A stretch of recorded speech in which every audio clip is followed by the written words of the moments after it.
Tommy, big weekend in New Orleans coming up. We've got the Final Four, an historical matchup between Duke UNC. It's going to be a busy weekend for me. Busy. On my Cash App. Busy. It's going to be a busy weekend. I already have talked to a few UNC players across the league.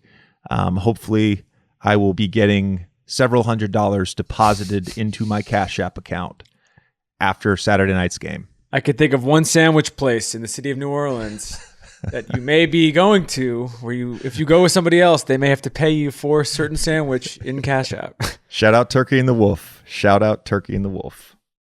All right, we are at the 76ers practice facility here in Camden, New Jersey with my dear friend, Joel Embiid. Awesome to have you on the show again. We appreciate the time. We know you guys just got back from the West Coast at like 2 a.m. last night. We're going to try something different today. We're going to break this conversation down into 4 parts. And we're going to show you a clip before each part of the conversation, and we'll just build off that. Rotation set by the time that they needed to be, which means he wants them in place by... All right, first clip. Here we go. Joe, this is you posting up against the New York Knicks. A very mundane play, to be honest with you. I don't know if you remember this play, but this is a great example of what I like to call foul baiting. Yeah, that's not foul baiting. This is what we're going to talk about here. But you play basketball. This is basketball IQ. I'm in a penalty. And right before that play, I don't know if it was before that play or the play after. I just knew that, they had a couple fouls. And it's easy. This is basketball IQ. So people are always saying flops or, foul baiting and all that stuff. That's just me being smarter than everybody else. Like if we're in a penalty, you know what I'm about to do. You know what Chris Paul is about to do. We're just smarter than everybody else. And that's the rules of the game, man. We just take advantage of it, and that's not my fault. That's not his fault. That's not anybody's fault. I'm just, if I'm in a penalty, you should know what's coming. You should be studying the game, and you should know me by now because you know that at some point, if we're in a penalty, I'm going to swipe through and I'm going to the free throw line. So keep your hands off of me. We're going to have to figure it out on the fly. And he credited you, Jones. He said he called it speed. We talked about this with Chris when he was on the show and his rip through. And he had a similar response to you. And you're both right. We're right. We're not wrong. No, you're both right. Yeah. You're taking advantage of rules that are in place. Yeah. There is this weird Twitter discourse that pops up every time you have a big game. And then, free throws. Yeah, where it's like if you took away Joel's free throws, that don't make sense. He would only average 18 or whatever. That don't even make sense. Like if you took away, I don't know, if you took away your shooting, would you have been an NBA player? Wow. Wow. Probably not. So that's what I'm saying. That's what I'm saying. Like you made it because that's what you're good at. So but why do I get to the free throw line so much? I get double and triple every single play, and that just shows that you can't guard me one-on-one. And if you do, I'm gonna score or I'm getting to the free throw line. That's just the way it is. I'm physical. I'm gonna attack you, and I'm gonna score. And if you don't foul me, well, that's what's gonna happen. So when Tyronn Lue says that, is that just working the refs? Is that just next time they play you guys? Oh, like planting a seed. Yeah, just putting it in their head. Yeah. Yeah. I mean, there's this day. So that game, I think I went to the line 27 times. Literally, I was 23 for 27. So going into the next game, I already know that I'm not getting to the free throw line. I already know that the next game, they're going to come in. They're not going to call anything. So my mindset is, oh, man, I know that, so I'm going to be even more aggressive. I'm going to make you call fouls. If you come, man, I get touched and you don't want to call a foul, you better believe next time I come around, I'm going to be even more physical. I'm going to put more power into my whatever moves I'm doing, and I'm going to make you call fouls. It should be noted that I would say probably without exception, at least in my career and in the generation of players that I watched, all great scorers shoot a lot of free throws. Yeah, it's always been that way. That always. is how It's you a skill. become a 25 to 30 point per game it's a scorer. skill. I think for my career, I averaged like maybe a little over 3 free throws a game. And, had I had some seasons where I shot 8 to 10 free throws a game, like when I was at Duke, I was shooting 8 to 10 free throws a game. Hey, That's how I got to 27 points a game. And you were dominating. So no, all great scores have this. You mentioned the physicality, and this is something that I've noticed, and I'm curious if it's something that you are conscious of, or if this just is a natural evolution of your game. But it seems to me like you make a more concerted effort this year and even last year about using your physicality. Whereas maybe early in your career, not that you never used it, but maybe early in your career, you were so consumed with all of your skills that at times maybe you ignored that. And certainly that could have been a byproduct of the offense we ran with Brett. That's not a knock on Brett, but you're high a lot in that offense. So is it a combination of that, or is this a concerted thing that you're doing now? It depends. Over the years as I've been in the league, I've kind of figured out how to play basketball. And I think, the thing for me, especially missing those first 2 or 3 years, was really about staying healthy. So, I pick and choose, when I want to be physical, because at the end of the day, I also want to, stay healthy and play every single game. Like if I went out there and just was trying to get to the free throw line every single time, or being physical and putting myself in situations where, it might actually hurt me, then that would be different. But, I pick and choose, and I have moments. Like when I go into games and stuff, I know when I had to be physical. Or if I just had a bad game, you best believe I'm going to be extra physical the following game. How does that mentality change in the playoffs? You were mentioning earlier, like if you shoot 27 free throws on a Tuesday, on Wednesday you might be called differently, but you're playing the same team. The funny thing about the Twitter stuff that you mentioned is that I always see, because I see everything, they're always talking about, in the playoffs, it's called differently, this and that. But the funny thing is that I actually average more free throws in the freaking playoffs. So you're doubling down. Yeah, basically. it gets even better. But that's also because, like you said, in the playoffs, all bets are off. I can't take any plays off. Like I have to use my physicality every single time on the floor. So I'm gonna get to the free throw line most likely a lot. So, not trying to give away your secrets, because as you mentioned, there's only a certain.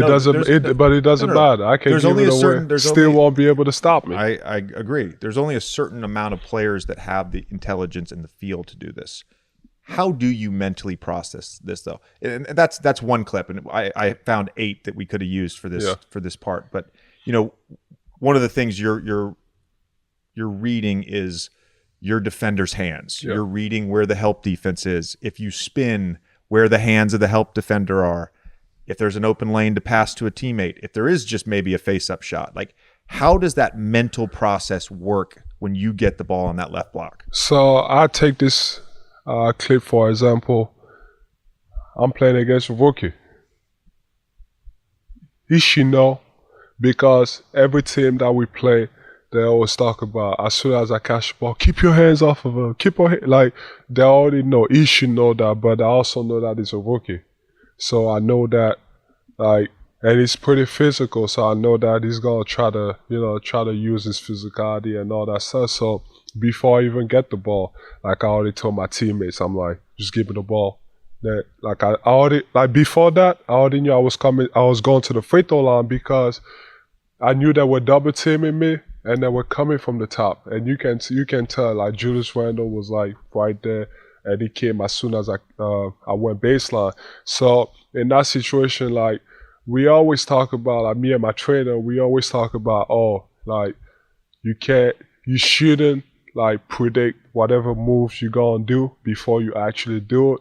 But I always found myself to always do that, because I just know that, okay, if I do that, I'm going to get to the free throw line. So, in that clip, jab step and, going baseline, and I knew the double team was coming and his hand was right there. All I had to do was, go up and shoot it. And, if he catches his hand, well, great, I get to the free throw line and I have a possibility for an and one. And if I don't, 2 free throws and I'm a, 80 whatever percent free throw shooter, and, that's also 2 points. What about when it backfires? What do you mean when it backfires? Well, there's sometimes that you do the shooting motion, and they pull their hands back at the last second, and the ball goes up in the air, and you generally turn to the referees and you do the shrug. Why did you not call that? I think it happens, and it happens. Everything's happening so quickly. Again, you're making these reads in real time, and so. Is it something that you did? Is it the ref? Like what when it backfires, like what is your process on that? I'm not going to do that next time. No, my process is that, like, let's say they missed it. Well, my reaction is basically going to be telling them that they just fouled me. So next time it happens, because I'm going to go back to the same thing again. So next time it happens, you better call it. Because I understand, as human beings, we all make mistakes. Refs, they make mistakes. Sometimes, they call, sometimes they don't. And, sometimes they actually know that they should be calling, and they just don't because they expect the other referee to be calling. So, if it happens, I still believe that I'm still good enough to, let's say they take their hands off, I still believe that I'm good enough to make that awkward shot, because I worked on it. Like these are the type of stuff that I get on the court, and I work on it, and I take those awkward shots because I'm like, well, if I don't get fouled or if they pull their hands back, I still got to be able to make that shot. I think it's pretty clear nobody can consistently defend you. But is there anyone who does like that you look at as like, oh, they do a pretty good job, even mentally, at knowing what you're about to do? I don't think so. Even going back to the days that we played, everybody always talked about Marc Gasol. But you remember we played them, that double and that Toronto defense, that double and that triple every single play that I was in the post. So like if you want to talk about like, someone like consistently one-on-one can stop me, not trying to be cocky, but it's hard. Even like Al Horford, like, we always talk about, you can guard me one-on-one. Yeah, he's had some success, but if you watch the games and if you pay attention, like if I have a bad shooting night, it's because they just double and triple team me. So, one-on-one, I have a lot of respect for a lot of guys, but I just don't think there's any chance. This is the competitive spirit and what you wanted to see. All right, let's get to our second clip here. This is I think a great clip. This is a recent clip of you playing against Brooklyn. You're in the post here with Kevin Durant. You knock him down. You say something to him as you're walking away, and eventually you guys are in each other's faces, just talking trash to each other. And there is a little bit of history to this as well, because he had waved you off the court earlier in the season. Then you waved him off the court when you beat them in the next game. You're clearly a sicko who holds on to everything. Yeah. In that particular moment, what was the thing you said to him when he was on the ground that got him going? I add to that, just like you said, I don't forget anything. I still remember Giannis sitting on our court a couple of years ago, so got to get them back for it in the playoffs. But going back to this clip, obviously the history of, he waved me the first game that beat us in Brooklyn, and, the second game, I had to. Like, we beat them, so I had to, tell him to get off his court, his home court. So, but in this clip, we talk about flopping. Like, I feel like this is a flop. Like, if you're a man enough, like, if you get hit, don't flop, stay up. So, I don't really want to talk about what was said, but it was something like, I'm still here. And then I'm like, well, if you stay here, then why would you flop?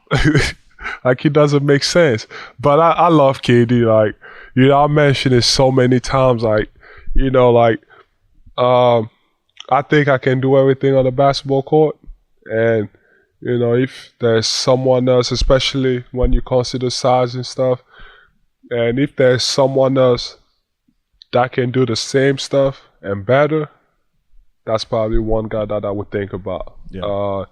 Because, he's just so freaking talented and so good, whether it's scoring the ball or whatever he's able to do on the basketball court.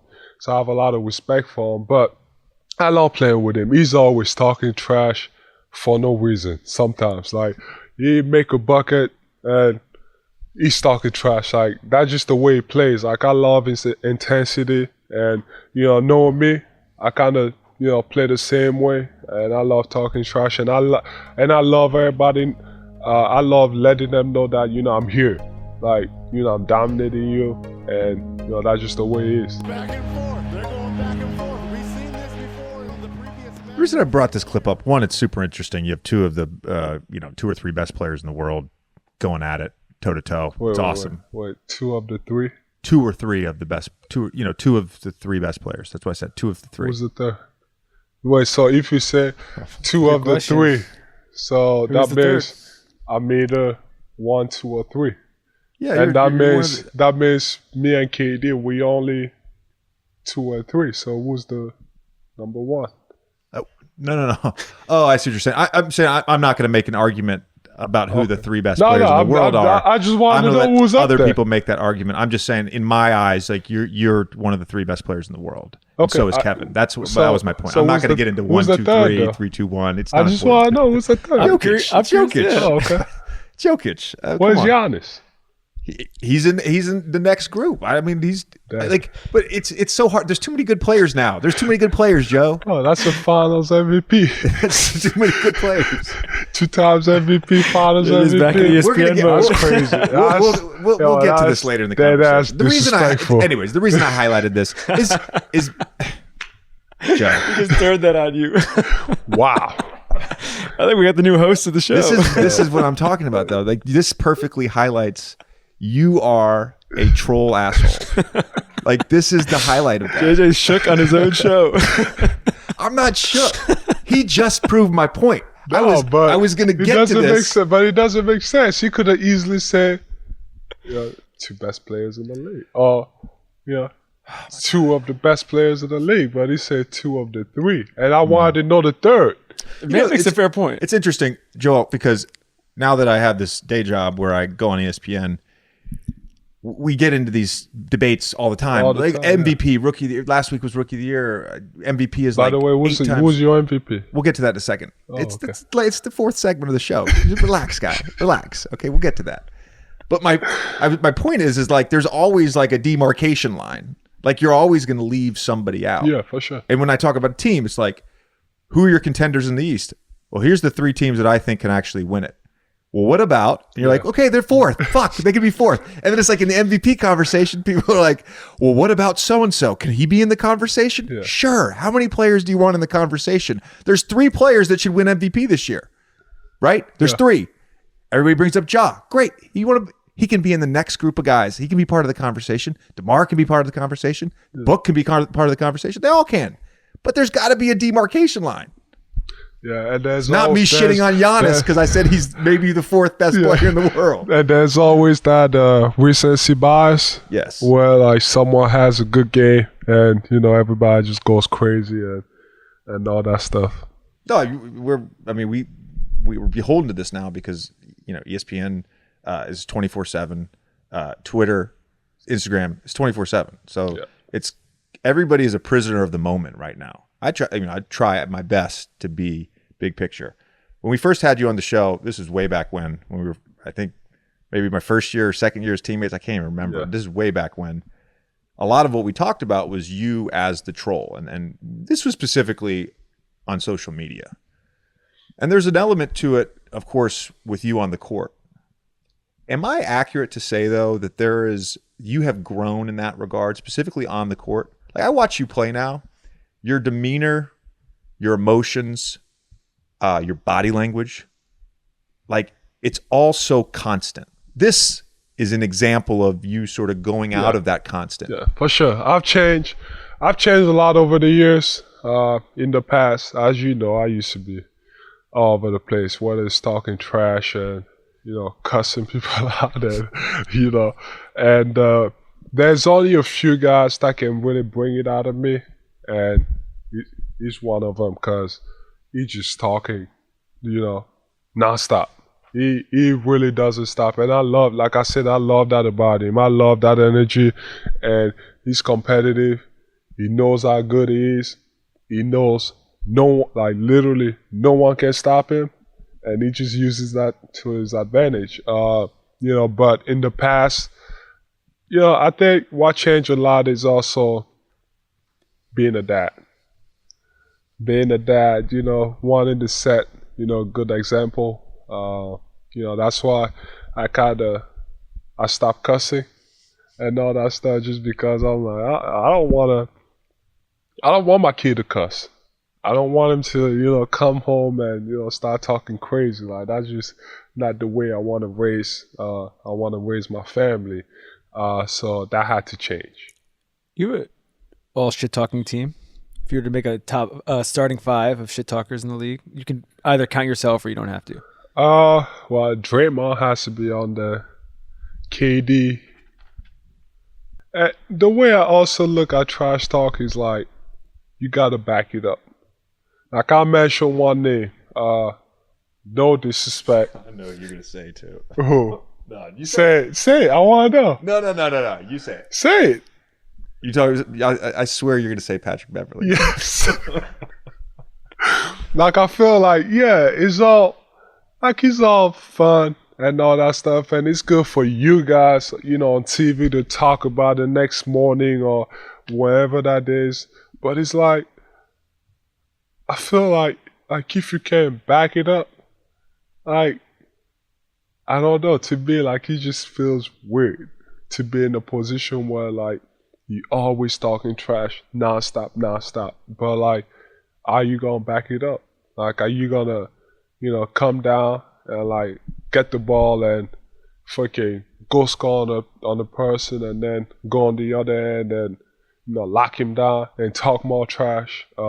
He can't do it, because that's just what he does. He's gonna score on you, and he's gonna come down on the other end, lock you down.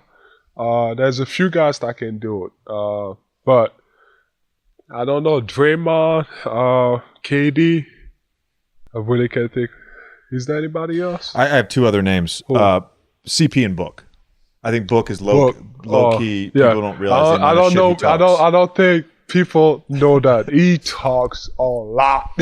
I'm sure you heard something last Yes. night. I'm sure you heard something last night. But he's always talking, literally. But that's the thing. I love that about, these type of guys. Like, they just know how good they are. I want to say one thing about Pat Bev real quick, because I've known Pat. I met Pat in 2006 when he was still in college. Oh, and by the way, I love him. Yeah. I love, the extra stuff that he does. I think it's cool. I think it's fun. I don't think you were knocking him at all. I just wanted to make a point, and we just recently had him on the show, and we may have made this point on the show. But the reason my take on Pat is, and I've known him forever, that's not who Pat is. This is his mode of survival. Yeah. And for him to be on a team in the NBA, he has to be on like that. That's his mode of survival. And yeah, he can't do some of the things on a basketball court that Kevin Durant can do. Yeah. But like, you have to appreciate his own individual greatness. For sure. Like, you have to appreciate it. There is greatness there. Every NBA player has greatness. I agree. Otherwise, it wouldn't be in the league. You've had this really amazing relationship with the fans in Philly. Of course, you went through early process years. Team wasn't very good. And you got to sort of blossom into this all-star, all-NBA, MVP candidate, potential MVP winner. And as you just mentioned, and I'm glad you did, you've grown up. Part of it is, of course, fatherhood, which was a huge moment in my life as well. But it feels to me like part of that growth and maturity is you being willing to sort of take responsibility. And you've been like, when I was playing with you, you never got booed. And then when I left, like, you got booed a couple times. I was like, oh, Joe got booed by the Sixers fans? Like, this is crazy. But the responsibility of a star to do that, to embrace all of that responsibility is different in Philadelphia. And that's all you've experienced. Oh, man, yeah, as you know, playing here is tough. But that's what I love about them. Like that, like, I wouldn't want to play in a city where, first of all, there's nobody at games, or they come to the game, they have no idea what's going on. But in Philly, if we just sign, let's say a 15-man last night, they're gonna know about it. Like, they're just so in tune with everything that's going on with the team. And that's what I love about them. Like, they're so intense. And like you said, I got booed a few times. But my response has always been, I kind of took it as a positive, because I felt like if I was in that situation, that must mean that I'm not playing well or I'm not playing hard. So I always took it as like, okay, got to change it. I got to play better. Like, I got to play harder. I got to make sure I do whatever is necessary for us to win games. So that's the way I always look at it. But, like I said, I love Philly fans, man. This, you play for, a bunch of teams since you left us. And I'm sure there's no fans like Philly. None. Yeah, so None. That's why I love them. Yeah. And I've always said I will take the bad with the good here over apathy of other fan bases 10 times out of 10. Yeah, for sure. 100%. Yeah.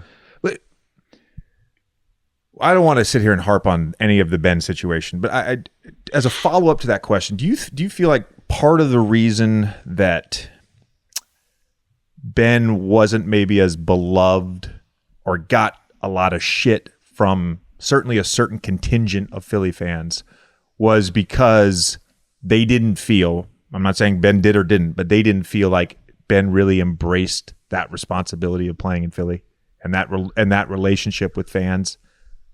I don't think so. I think he did. I think it was more so, and you were here, I think it was more so they didn't feel like they were hurt. That, how much they wanted him to shoot the ball, how much they wanted him to be better in their own ways. He's a great basketball player. He does so much stuff on the basketball court that people should pay attention. But they also felt like, from year one to whatever year that was for him, like, they didn't see any improvement. I think that's the way I kind of understand, because even when you look back at, all the years, like, what was the biggest thing they wanted them to do?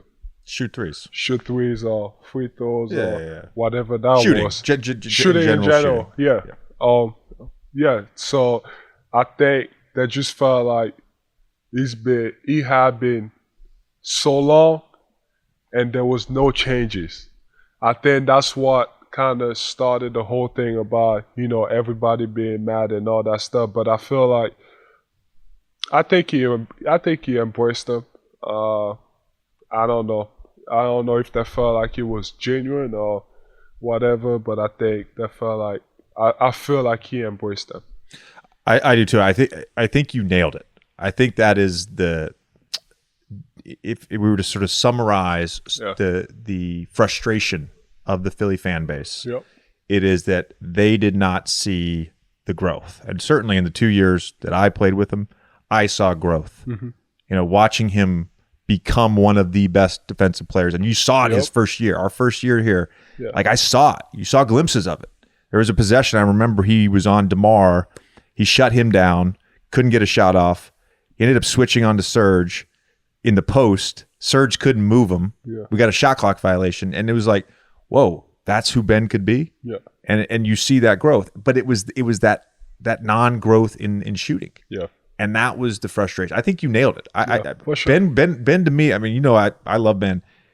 I thought he was a great teammate. Yeah. I thought he was engaged, but I think that's what it was. Yeah. I think that's what I saw the most. You know, when it comes to, you know, Philly fans and their frustration about the whole thing. Yeah. Do you have anything to add about the meme? I mean, We are on the we are on we were the talking topic about this. of trolling. We were talking I'm about this just- on the way down. So the meme was just perfect, and so I guess my question was, how long have you been aware of that meme, and how long did you have that photo saved on your phone before you decided to tweet it? Not long. I wasn't even really aware about the meme. I don't know how I came up to that stuff, but it just happened. But one thing I want to add is that, you know me, you know, that's the reason why, you know, I have a troll in my, you know, Twitter account or whatever.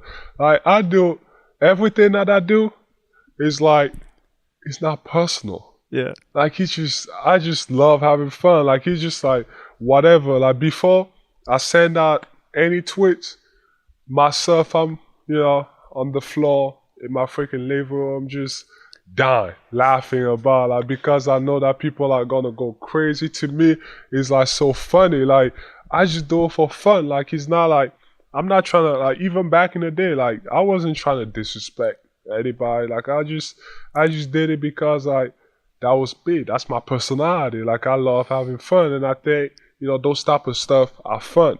So like when I did it, it was like, yeah, it wasn't like because I was mad or I was happy or whatever. I was just like, okay, this is my chance to, you Drop know, this. like make people laugh. Like that's the way I look at it. Like make myself laugh and also make other people laugh. Like make their days, you know, their day better. Like in a way, where, you know, if someone is struggling and, you know, they're gonna see that joke, it's definitely gonna make them laugh. I wish it was that simple, Joe. No, but That's the way you guys look at It was perfect. You definitely made people laugh. No, I'm not talking about the meme itself. I'm not talking about the trade deadline meme about Ben. I'm saying like you hear everything. Yeah, like it's a very intentional way to get a rise out of people.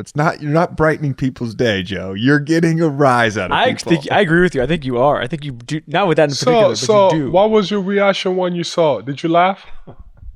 Huh? I probably chuckled. Yeah, all I of probably chuckled. all the Instagrams and tweets you laugh. They're hilarious. That's what I'm Objectively. saying. You laughed about it. Yeah. Because you were like, oh, Joel is crazy. Like, this is so funny. Oh my God, this and that. You laughed about it. That's the whole point of it. Like, the point of it is like, yeah, I made you laugh. And that's it. Like, it's not personal.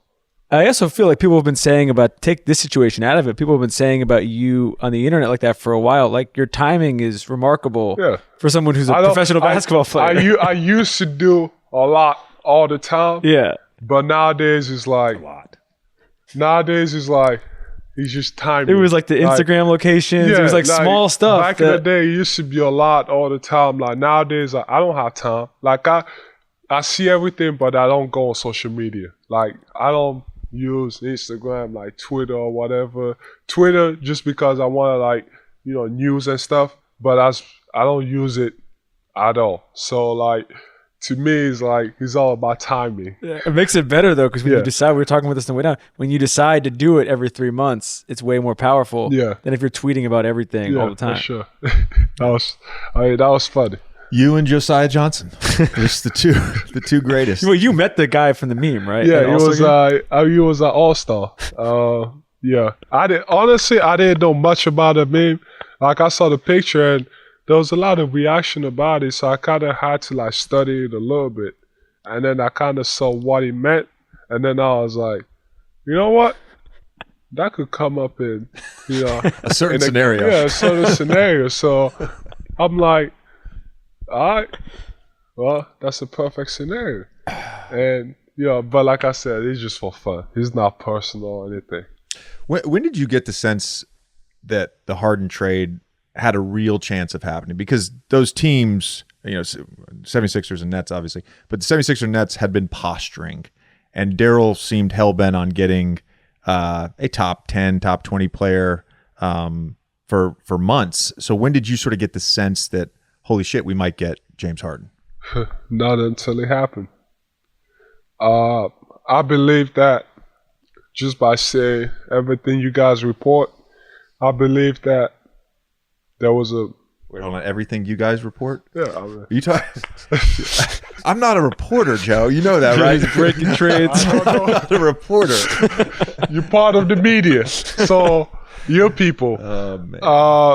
So I believe that in the summertime, it was likely to happen, just because of everything that was out there, and Daryl's relationship from the Houston days. So I believe that that was something to monitor. But at the time, until it happened, I was like, there's just no way. Like, that's just not gonna happen. And then when it happened, I was like, I remember we had practice during the trade deadline, and I was going back home, and my phone started blowing up. So I'm like, what's going on? And then I saw it. I'm like, wow, Dell got what he wanted. Yeah. It seemed like, and obviously you've had some losses, you've had some great wins since those first 3 games, but it seemed like the chemistry, the basketball IQ, the basketball combination was just like very easy immediately between you and James. How much did you guys communicate in those first few days as you're figuring out how to play with each other? Or did it just happen supernaturally? Because it looked like, I'm gonna be honest with you, I watched those first 2 games, and I did your third game, your first home game, and it was just like, man, it's just like these guys look like they played together for 6 months, not 6 days. It was natural. We didn't need to. Obviously, we talked a lot because we're new teammates, just like it did with our other teammates and stuff. But it was natural. Like, I knew, like, when he came in, I don't think we talked much about basketball. I just knew that, he was going to make me better, and I was going to make him better. And I already knew that, my game had to, like, sacrifice a little bit. Like, I was obviously post-up heavy, and since we got him, I barely post up these days. I made a setting screens or, rolling to the basket or trying to make plays for my teammates and post up here and there. But I just felt like, that was an opportunity for us to get better. And we only gonna play like 20 games together. Like, that's not a lot. And to be able to win a championship, like, to build a team and only play 20 games together, like, it's hard. Like, it's gonna take a while. And it's not just about me and him. It's also about finding the chemistry with everybody else and putting it all together. It's hard. That's why, some games we look great, some games we don't look as good. But I think it was natural. Look at the agility. We talk about drop coverage all the time on the show, and most NBA fans that are super into it understand drop coverage. I'm going to show you this clip from our series against Toronto. Jimmy is at the top of the key guarding Fred VanVleet. Siakam comes up to set a high screen and roll. I'm just going to roll the clip. But as a big, you're in a really tough position. Extremely tough position. It's extremely tough position when you're in drop coverage. Sometimes, though, as a guard, I'm like, the big has it easy. He's just got to stand underneath the basket. No, he's not. So explain to me from your point of view as the big, drop coverage. I mean, it could go either way. Drop coverage could be defined in, usually the big, is not like at the level of the screen and his back. And in those situations, it's like when the opposite big set the screen, what you don't want to do is let the roller get behind you. But at the same time, you also got to make sure you contain the ball and you give time to the guard to be able to get in front of the ball. So that's why guards like you said, you think it's easy for bigs, but it's like, well, you're really in a situation where you're in the middle of both things. Like, do you come up and give up the lob or the easy pocket pass, or do you stay back or and they get an easy shot? So to be really good at it, you gotta, it's kind of like a cat and mouse game where you kind of like have to be like stunting at the ball, make sure that you kind of get the guard thinking a little bit, so he kind of slows down, and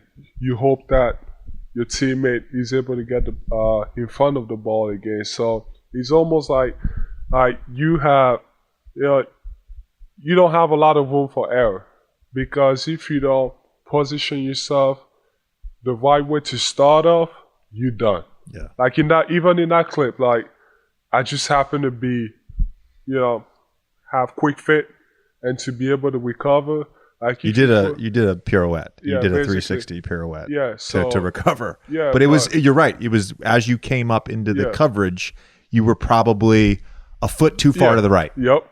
That matters. Yeah, and that matters a lot. So that's why you to a mere mortal, they don't recover to that shot, and Siakam gets the layup. Yeah, you gotta have a good big man with great fit and quick and pretty quick. So in that situation, it's hard to guard, but when you master it, it goes a long way, especially for your whole team. But at the same time, you can also give up a lot of layups, whether it's the guard, if you don't time me right, or if you make a bad guess. Because at times I'm like, I'm going to play cat and mouse and all that stuff. Sometimes the guard also doesn't buy it. He's like, I have the lane.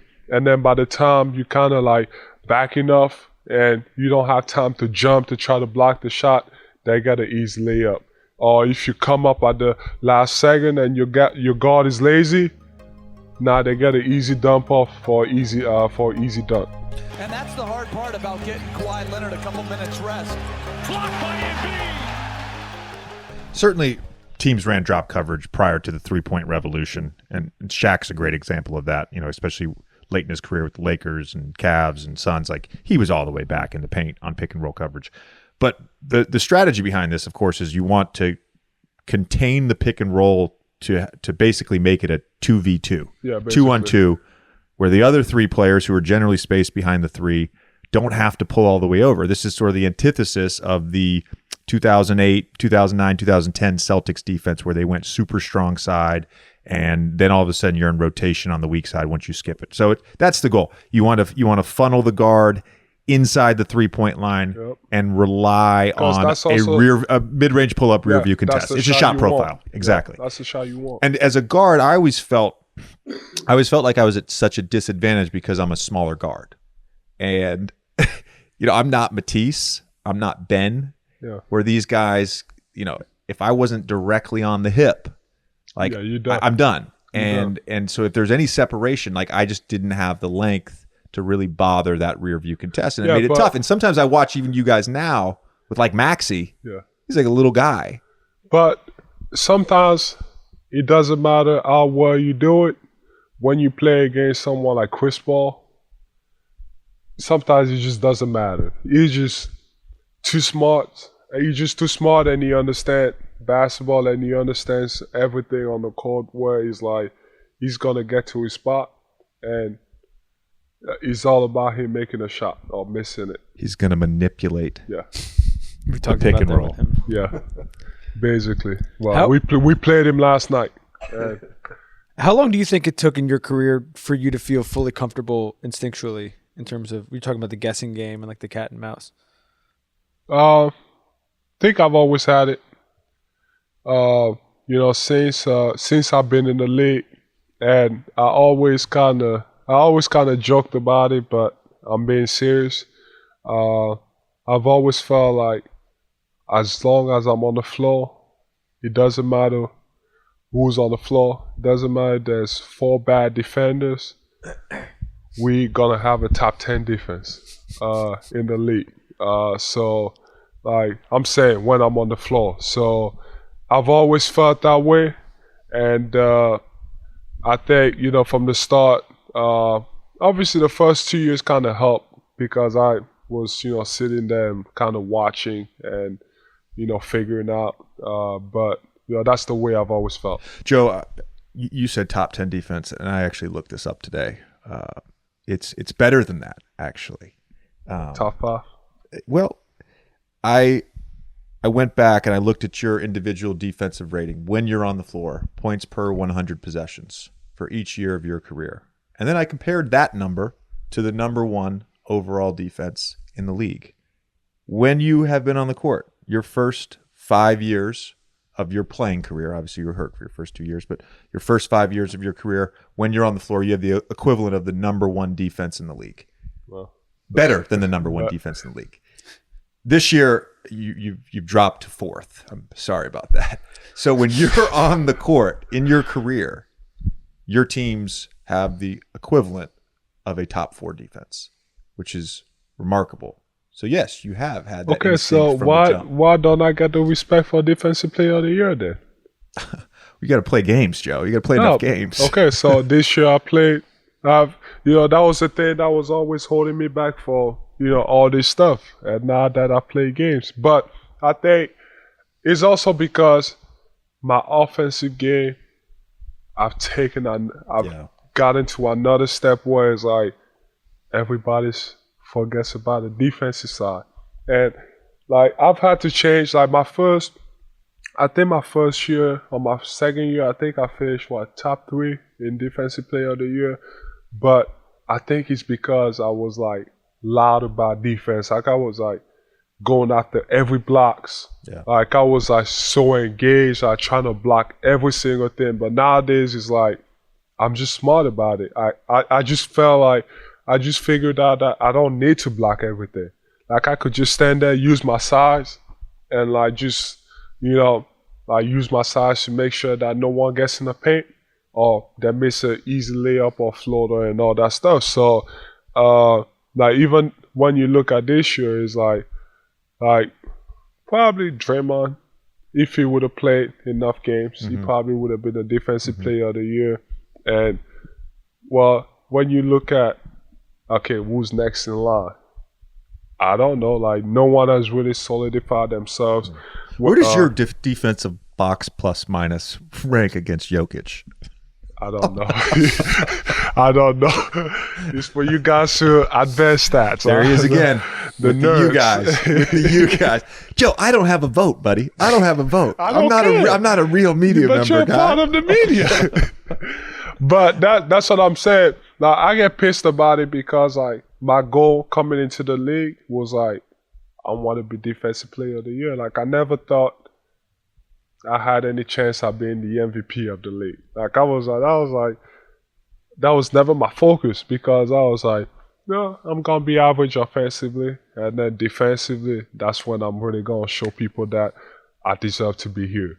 So that's really what I cared about the most, and I just get pissed off that like, yeah, it's been forgotten, and it's funny. And thank you for bringing up these numbers because you know, like, yeah, like I've always believed that. Brett used to say, when I was here, Brett used to talk about that, like. When, you know, I'm not going to use the Brett accent, but when Joel Embiid is on the court, we've got the number 1 defense. And I was like, was Brett full of shit? Like, I looked and I was like, oh shit, no, he's like first, 4th. It's pretty fucking good. It's pretty good. But you know what's funny? We just had Pat Bev on the show, and like Pat Bev's not going to win Defensive Player of the Year. He should make an all defensive team this year. Which will be, you know, his 3rd or 4th, whatever it is.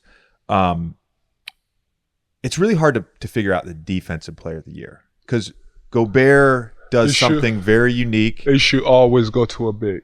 It should always go to a big. Yes, because as you know, I was going to say my pick this year is Marcus Smart, but go ahead.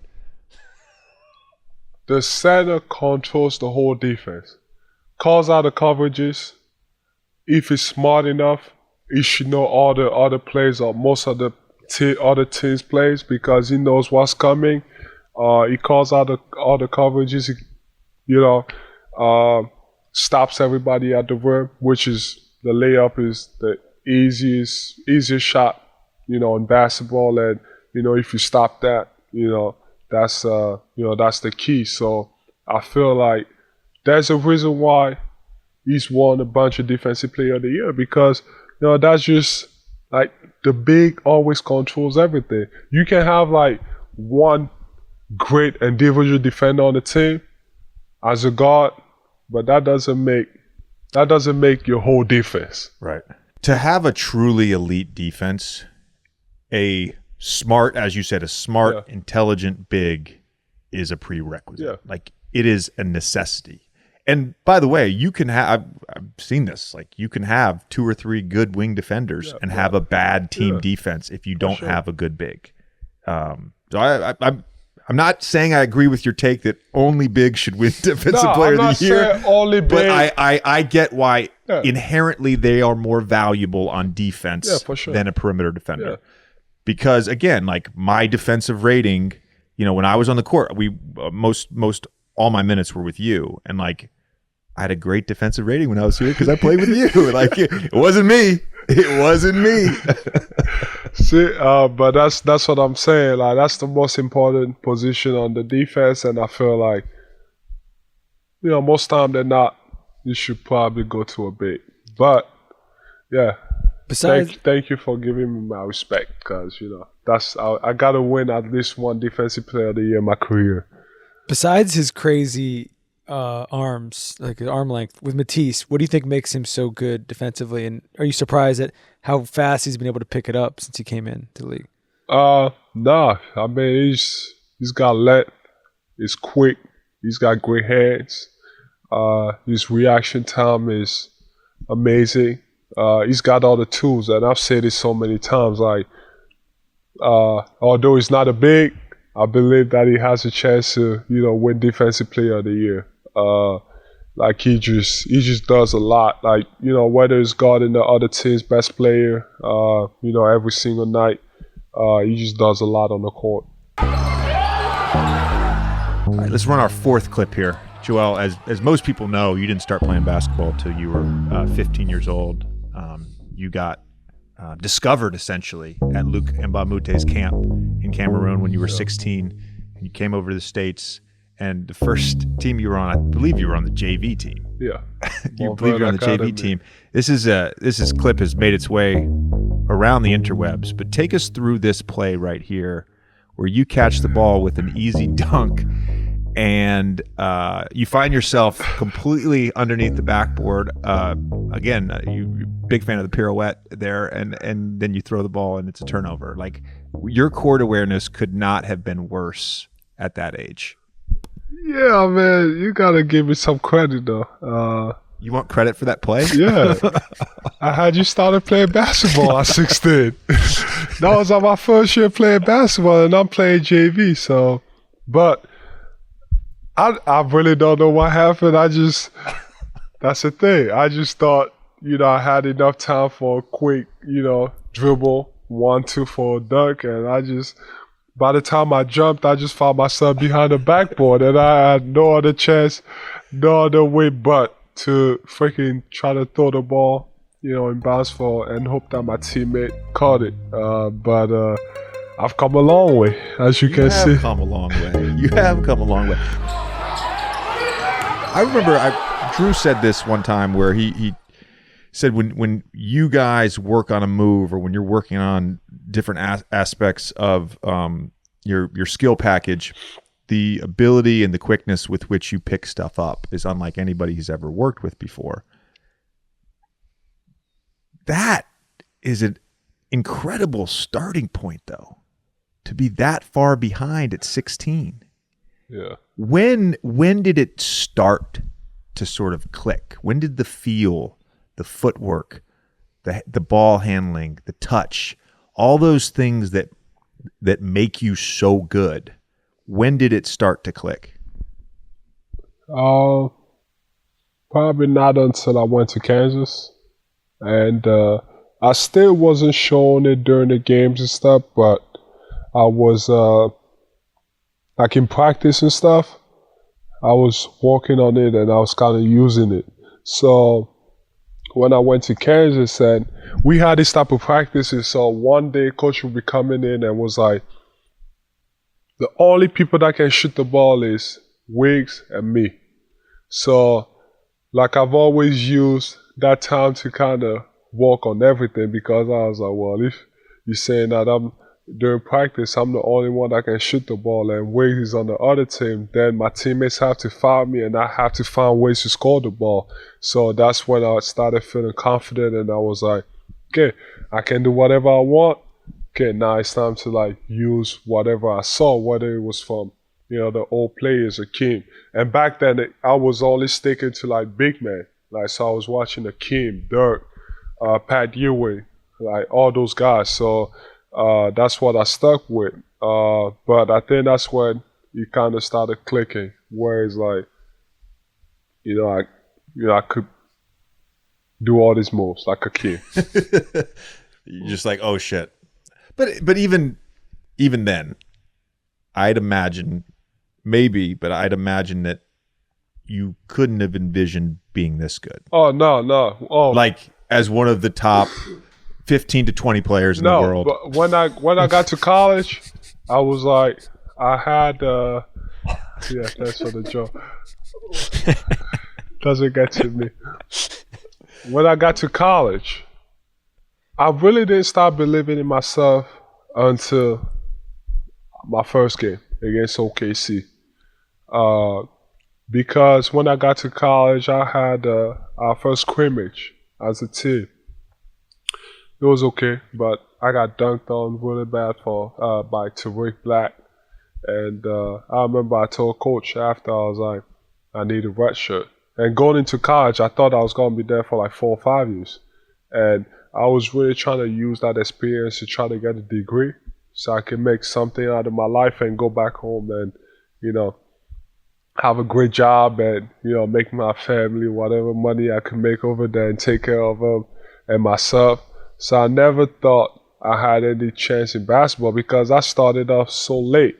So I was like, people have, like, all these guys have the advantage and they've been playing their whole life. So there's no way. Like, and when I was told that, when Luke got me the opportunity to come here, I was like, oh, thank God. I'm just going to use this, get a degree, make, money, like use that degree to make a lot of money, back home, and, that's a great life for me. So going back to Coach South, like I told him, he was like, are you kidding me? You're going to be a number 1 pick in 2 years. So he was talking about after my sophomore year. So I was like, oh, this dude got to be crazy. Like, I don't believe him. Because I going to college, I was always told that all these coaches lie. That's all they do. They always lie. Whatever. They're going to say whatever makes you feel good about yourself. So we go to Kansas and all that stuff. We start playing, and every single day, every single game, I was doing something new. Like, I was getting better every single game.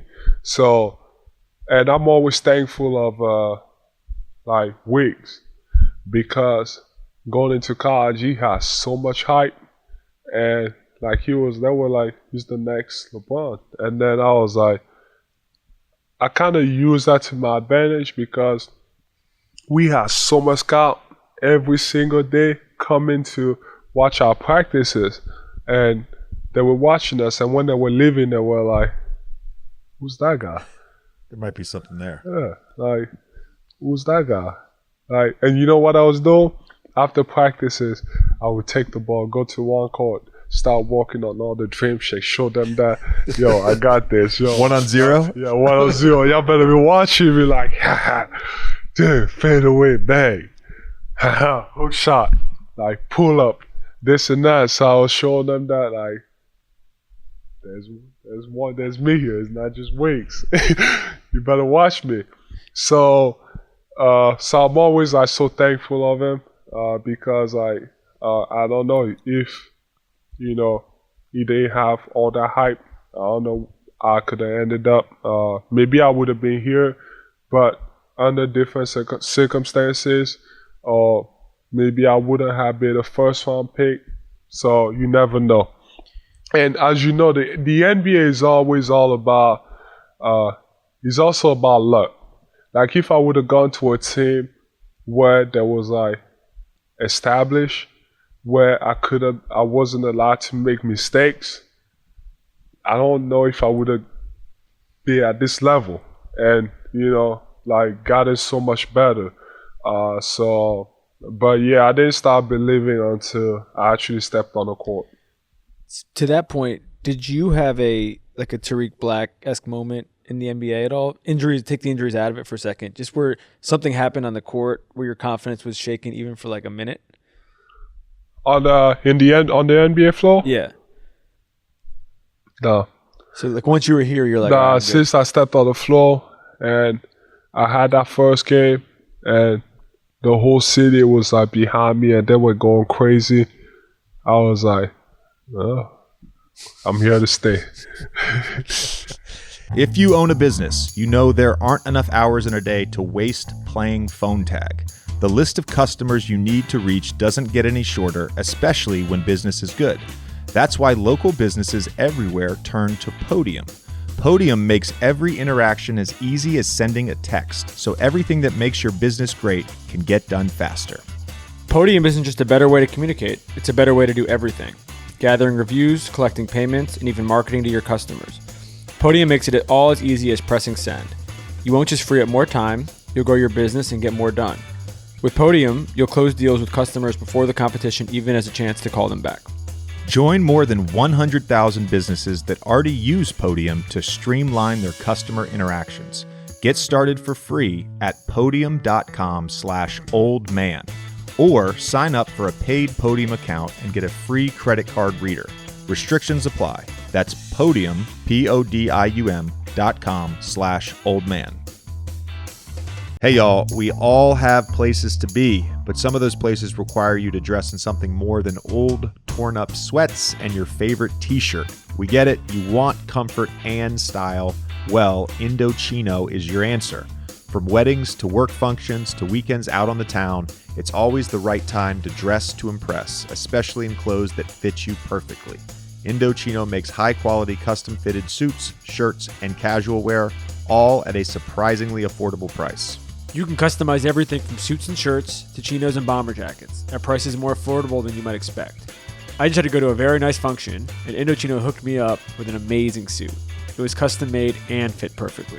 I've been shopping on their online store, and their products are top level. Every piece is made to your exact measurements, and you can customize every single detail. Plus, they're always adding new pieces, so you can stay on trend and in style. So this season, dress to impress on every occasion with Indochino. Get $50 off any purchase of $399 or more by using promo code OLDMAN at Indochino.com. That's $50 off a purchase of $399 or more at INDOCHINO.com. Promo code OLDMAN. Tommy, are you hungry? Always. Me too, but I bet you don't feel like getting in the car to go find something to eat, and I definitely know you don't have the time to spend hours in the kitchen preparing something. That is correct. Well, DoorDash is your answer. DoorDash makes all those issues go away because they connect you with everything you want, whenever and however you want it. Get what you want to eat right now and right to your door, and along with the restaurants you love, you can now get groceries and other essential items delivered with DoorDash. Get drinks, snacks, and other household items in under an hour. With over 300,000 partners, you can support your neighborhood go-tos or choose from your favorite national restaurants like Popeyes, Chipotle, and Cheesecake Factory. Ordering is super easy, and your items will be left safely outside your door when you choose contactless delivery drop-off. For a limited time, our listeners can get 25% off and zero delivery fees on their first order of $15 or more when you download the DoorDash app and enter code JJ. That's 25% off, up to $10 value, and zero delivery fees on your first order when you download the DoorDash app in the App Store and enter code JJ. That's an insane deal. Don't forget, that's code JJ for 25% off your first order with DoorDash. Subject to change. Terms apply. We were talking on the way down here about the IG where you're doing Kobe's moves and Michael's moves. Are there things that you can share in your bag that you're either working on or you're going to drop at some point that are similar to that? Because it's one of the best basketball Instagram clips ever, at least in my opinion, that I've ever seen. There's a lot of stuff I haven't done that we worked on. I think, just like you mentioned about the physicality, sometimes, some moves or some stuff are not needed. And I've kind of figured out that as I played in the league for so long, is like I already feel like it's hard to stop me, especially one-on-one. So, like, by doing whatever I'm doing, so there's really no point of like really going overboard and like if you ask me to play like a guard and be a point guard, I think I probably could just be a point guard, like set up the team, coming off screens and setting up guys. I'm not saying that it's easy, like guys that do like it's hard to do, but I think I probably could, but that's not needed. I want to score the ball, especially when I'm, one-on-one or whatever. My mentality is to score, it's not to pass. I'm going to pass if they double team. I'm going to make the right play always. But, there's a lot of stuff that I feel like I can do, but it's not needed. That's the way I look at it. But, we, like you said, the video is cool. And there's a lot of stuff that we work on. And I'm happy that, the work that we put in, thanks to Drew, for kind of like expanding my game, because we had those playoff series against Boston. And I felt like it was hard for me to get a shot off because I was a big man and I was playing like a big. So we had to like go back to the drawing board and we had to kind of start figuring out like, okay, like, it's all about the playoffs. We got to win. So what can I do to be successful at that level? So that's why, we had to like find a way to kind of, make myself unpredictable. Where it's like, you can't easily double team me. Like if you want to double, I'm just going to go out to the perimeter, handle the ball or shoot up the dribble. And like, you can't double team me, Toronto is the only team that does it. They would double team me at half court if they have to. Forget at the 3-point line if they want to. But other than that, like if I'm ball handling at the 3-point line, you're not going to double team me. So that's the adjustment that we made.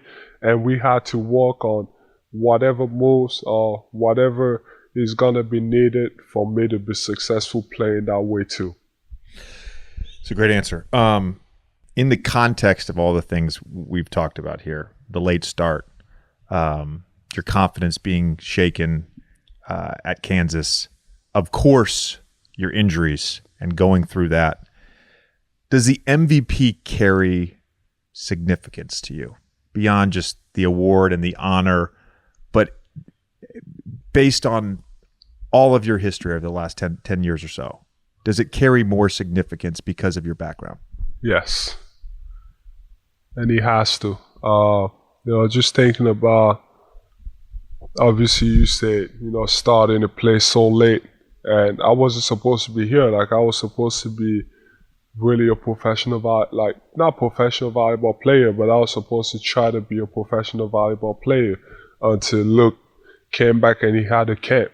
And he picked me for his camp. So, like, and then the history of, really missing my first 3 years, losing my brother during that time where, I felt like I really wanted to quit basketball and just go back home. Everything that happened in between. And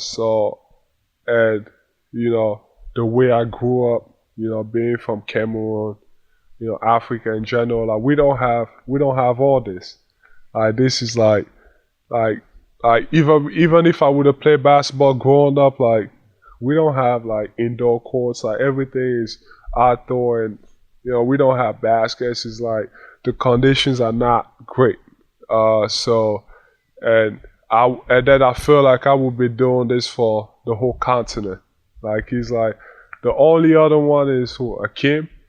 Yeah, and by the time he got it, I think he was American. I think so. Like I feel like it would mean a lot. But that's I always tell people, and since this conversation has come up a lot, is like to me is like.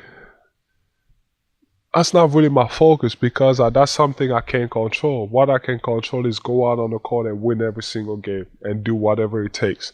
So at the end of my career, like me and Draymond, we were having this conversation about like, okay, we're having this conversation about the top 75 players of all time. He asked me, do you believe you should be on it? I was like, well, I'm pretty confident, but I don't think there's 20 players better than me. I don't have the resume yet, but at least like we started going down the the names and stuff like Dolph Schayes. Did Dolph Schayes get mentioned? Like between us, do you believe? Who do you think is better, Bill Russell or me? Oh wow! Question. That's just a question. This always comes up. That's what I say. We should absolutely celebrate we what should. players did in their career. But I always say this. Yeah. Like, let's contextualize that Bill Russell won 11 yeah. championships in 13 years. We're talking about as a player. A lot of time. Well, here's what I'm saying. You're talking about a resume. Yeah. A lot of those years, there was 8 teams in the league, and he had to win 2 playoff series. Okay. Yeah. Bill Russell had multiple years where he shot under 40% from the field as a center. Like there was. It's a different game. It's a different game. If you and Bill Russell played one-on-one, do I think you would win? Probably so. Probably so. Probably so. But that's not to take away what he did in his era. That was just an example. I think it's hard. I always say this. Like to me, that like it's Magic, Larry, and then it's like that's the modern NBA. Yeah. And prior to that, I think it's just really hard. Like it's fun. It's fun to talk about like Wilt versus Shaq, but it's like it's just different. It's different. And like Magic, Larry, okay, now we can start comparing guys. And everybody before them, we can compare them. Dolph Schayes. AJ's favorite. Joe, we'll let you go in a second, but we appreciate the time. I just wanted to tell you, man, like, I signed here in 17, and I think you'd played 31 games. And you came to my free agency meeting. It's well documented. We were here together out on the court till about 3 a.m. I showed up at 12:01 when I was allowed to show up. You stayed the whole time. I had watched you in those 30 games. I wasn't sure if the hype was real. I wasn't sure if you'd stay healthy. I wasn't sure that you would end up being who you are. And watched the All-Star game, and when you got announced this year, and it said Joel Embiid starting in his 5th straight All-Star game, like it was a moment for me, and I really mean that. To see what you have become as a player in person, man. Like, I got to basically be here like at the beginning. Like it's meaningful to me, and I just want to let you know I'm proud of you, bro. Yes, sir. I appreciate you. Cry. Emotional guy. I'm emotional. I got no more clips for you.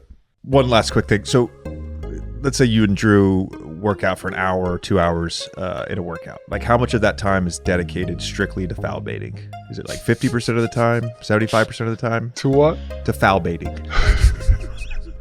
0% of the time. We've gone full circle. Joel, appreciate it, bro. Yes, sir. Appreciate you.